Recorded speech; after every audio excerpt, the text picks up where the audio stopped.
ಕಳೆದ 4-5 ದಿನಗಳಿಂದ ಉತ್ತರ ಕನ್ನಡ ಜಿಲ್ಲೆಯಾದ್ಯಂತ ಭಾರಿ ಮಳೆ ಆಗ್ತಾ ಇದೆ. ಅದರಲ್ಲಿ ಪ್ರಮುಖವಾಗಿ ಕಾರವಾರ ತಾಲೂಕಿನ 10 ಗ್ರಾಮಗಳಿಗೆ ನೀರು ನುಗ್ಗಿ ಜಲಾವೃತಗೊಂಡಿರುವಂತಹ ಮನೆಗಳ ಸಂಖ್ಯೆಯು ಸಹಿತ ದಿನದಿಂದ ದಿನಕ್ಕೆ ಜಾಸ್ತಿ ಆಗ್ತಾ ಇದೆ.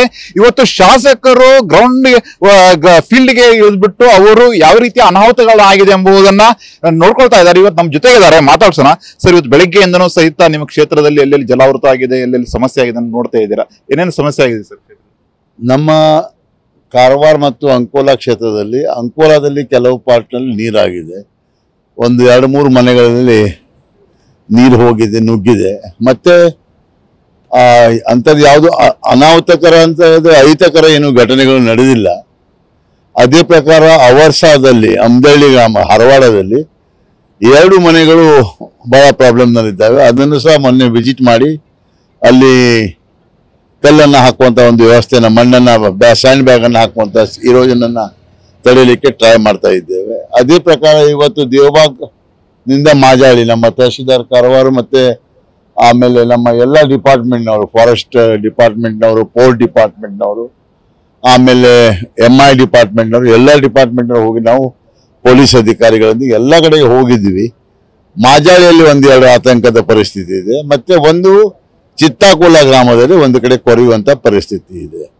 ಮತ್ತು ಇಲ್ಲಿ ವಿಶೇಷವಾಗಿ ಅಂದರೆ ನಮ್ಮ ಕದ್ರಾಜ್ ಏನು ಜಲಾಶಯ ಇದೆ, ಇದು ಜನರಿಗೆ ಒಂದು ಭಯಭೀತವಾದಂಥ ಒಂದು ವಾತಾವರಣ ಇದ್ದಂಗೆ ಮೊದಲಿತ್ತು.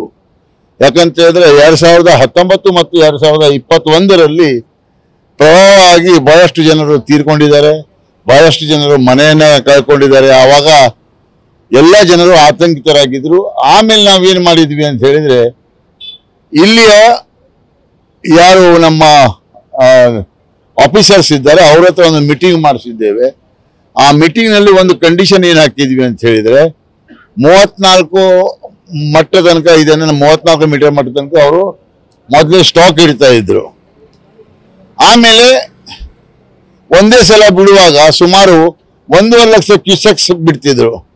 ಆವಾಗ ನೀರಿಗೆ ಏನಾಗ್ತಿತ್ತು, ಇಲ್ಲಿಂದ ಸ್ವಲ್ಪ ಅಲ್ಲಿ ಆ ಕೆಂಪು ನೀರು ಏನು ಕಾಣ್ತದಲ್ಲ ಆ ಕಾರ್ನರ್ನಲ್ಲಿ, ಅಲ್ಲಿ ಮತ್ತೊಂದು ಸಾಕ್ಲಿ ಹಳ್ಳ ಅಂತ ಉಂಟು, ಅದು ಗೋವಾದಿಂದ ಬರುವಂತ ನೀರು. ಆ ನೀರು ಈ ನೀರು 2 ಕ್ಲಾಶ್ ಆಗಿ ಈ 2 ಸಲ ಅನಾಹುತ ಮಲ್ಲಾಪುರ ಮತ್ತು ಕದ್ರಾದಲ್ಲೇ ಆಗಿದೆ.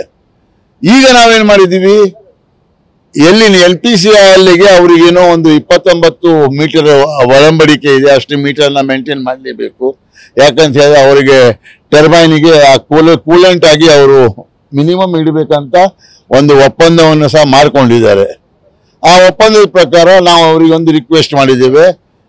22ರಿಂದ ಇದನ್ನು ಮಾಡಿದ್ದೇವೆ ನಾವು. 22-23 ಸಾಲಿನಲ್ಲಿ ನಮ್ಮ ಅವಧಿಯಲ್ಲಿ ನಾವು ಏನು ಮಾಡಿದ್ದೇವೆ ಅಂತ ಹೇಳಿದರೆ, ಅವರಿಗೆ ಕನಿಷ್ಠವಾಗಿ ಆ ಒಂದು ರೀತಿಯ ಮಿನಿಮಮ್ ಏನು ನೀರನ್ನು ಇಡಬೇಕು ಅದನ್ನು ಮಾತ್ರ ಇಡಬೇಕು. ಮತ್ತು ಅದಕ್ಕೆ ಒಂದು ನಾವು ತಹಶೀಲ್ದಾರ್ ಕಾರವಾರ ಮತ್ತು ನಾವು MLA, ಆಮೇಲೆ ಇಲ್ಲಿಯ ಆಫೀಸರ್ಸು, ಮತ್ತು ಆಮೇಲೆ ಒಂದು ಗ್ರೂಪ್ನಲ್ಲಿ ಒಂದು ಇದು ಮಾಡ್ಕೊಂಡಿದ್ದೇವೆ. ಏನು ನಾವು ಒಂದು ವಾಟ್ಸಪ್ ಗ್ರೂಪ್ ಮಾಡ್ಕೊಂಡಿದ್ದೇವೆ. ಅದರಲ್ಲಿ every day we are maintaining that it will not go beyond 30 meter. ಈ ವರ್ಷ ಏನಾಗಿದೆ, ಈಗ ಇವತ್ತು 31.4 ಆಗಿತ್ತು, 31.4. ಈಗಾಗಲೇ ನಾವು ನಮ್ಮ ಸರ್ಕಾರದ ಕಾರ್ಯದರ್ಶಿಗಳಾದಂಥ ಪಂಕಜ್ ಪಾಂಡೆ ಮತ್ತು ಆದಂಥ ಯಾರು ಮಲ್ಲೇಶಪ್ಪ ಅವ್ರ ಹತ್ರ ಮಾತಾಡಿ ಅವ್ರು ನಾವೇನು ಹೇಳಿದ್ವಿ ಅಂತ ಹೇಳಿದರೆ, ಹೋದ ವರ್ಷ ಮತ್ತು ಅದರ ಮೊದಲಿನ ವರ್ಷ ಹೇಗೆ ನಾವು ನೀರನ್ನು ಬಿಡ್ತಾ ಇದ್ವಿ ಅದೇ ಪ್ರಕಾರ ನೀರನ್ನು ಬಿಟ್ಕೊಂಡು ನೀವು ಆ ನೀರು ಹೊರಗಿನ ನೀರು ಬಿಡ್ತೀರಿ, ಅದನ್ನು ಜನರೇಟ್ ಮಾಡಿ ಇದನ್ನು ವಿದ್ಯುತ್ತನ್ನು, ಇಲ್ಲ ಅದನ್ನು ಕಂಟಿನ್ಯೂ ಆಗಿ ಇದನ್ನು ಮಾಡಬೇಕು. ಯಾಕಂತ ಹೇಳಿದ್ರೆ ಇಲ್ಲಿ ಇದು ಕಾಣುವಂಥ ಒಳ ಹರಿವು ಏನಿದೆ ಯಾರ ಹತ್ರ ಜಡ್ಜ್ ಮಾಡ್ಲಿಕ್ಕೆ ಸಾಧ್ಯ ಆಗ್ತಾ ಇಲ್ಲ. ಈ ಒಳ ಹರಿವು ರಪ್ಪ ಒಂದ್ಸಲ ಓಪನ್ ಆದ ಕೂಡ ನೀರು ಬಂದುಬಿಡ್ತದೆ.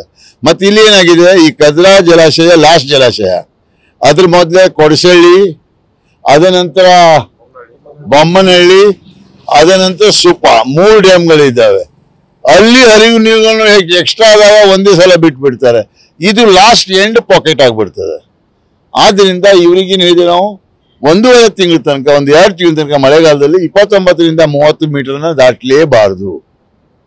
ಇವತ್ತು ನಾವು ಬಂದು 31.4 ಇದ್ದಿದ್ದು ಈಗ 31.09 ಆಗಿದೆ. ಇದನ್ನ ಕಂಟಿನ್ಯೂಸ್ ನಾವು ರಾತ್ರಿ ತನಕ ಬಿಡ್ತೇವೆ, ಸಂಜೆ ತನಕ. ಆಮೇಲೆ we are maintaining up to 30. ಆವಾಗ ನಮ್ಮಲ್ಲಿ ಇರುವಂತಹ ಜನರಿಗೆ ಯಾವುದೇ ಶಂಕೆಯಿಂದ ಅಥವಾ ಯಾವುದೇ ಒಂದು ಪರಿಸ್ಥಿತಿಯ ವಾತಾವರಣದಲ್ಲಿ ತೊಂದರೆ ಆಗುವಂತ ಪ್ರಾಬ್ಲಮ್ ಬರುವುದಿಲ್ಲ ಅಂತ ತಿಳ್ಕೊಂಡು ಆ ಒಂದು ಆಶ್ವಾಸನೆ ನಮಗೂ ಇದೆ. ಯಾಕಂತ ಹೇಳಿದ್ರೆ ಇದನ್ನ 2 ವರ್ಷ ನಾವು ಕಂಟಿನ್ಯೂಸ್ ಆಗಿ ನೋಡಿದ್ದೇವೆ.